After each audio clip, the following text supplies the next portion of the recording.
महाराजा विक्रमादित्य प्राय अपने देश की आंतरिक दशा जानने के लिए भेष बदलकर पैदल घूमने जाया करते थे। एक दिन घूमते घूमते एक नगर में पहुंचे।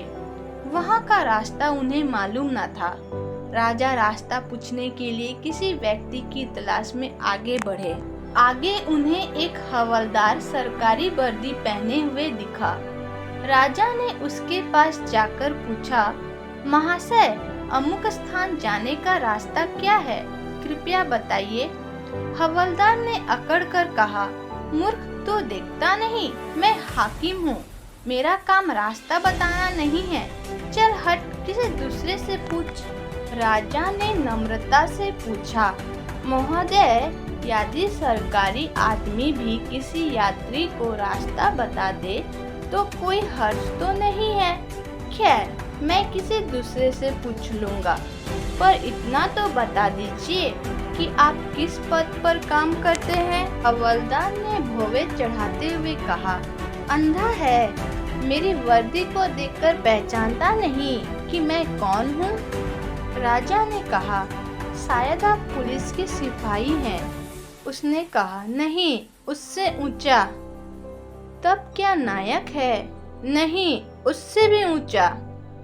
अच्छा, तो आप हवलदार हैं।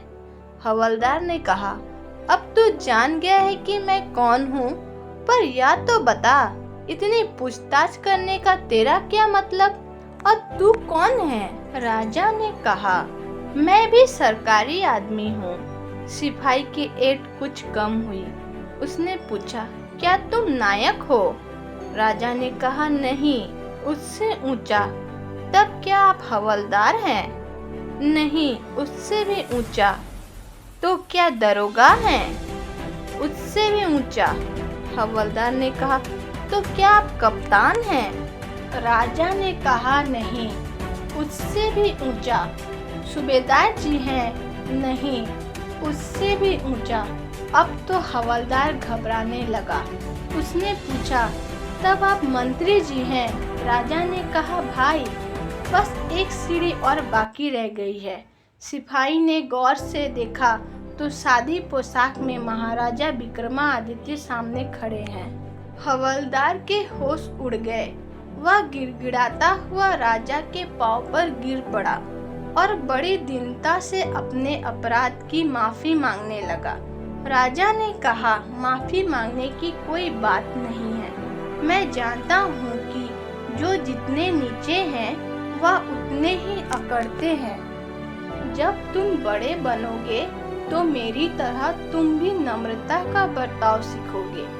जो जितना ही ऊंचा है वह उतना ही सहनशील एवं नम्र होता है, और जो जितना नीच एवं ओछा होता है वह उतना ही ऐंठा रहता है।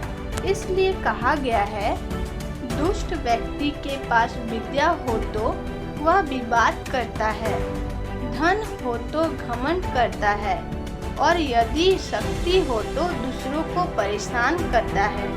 वही साधु प्रकृति का व्यक्ति विद्या ज्ञान देने में, धन दान देने में और शक्ति दूसरों की रक्षा करने में खर्च करता है।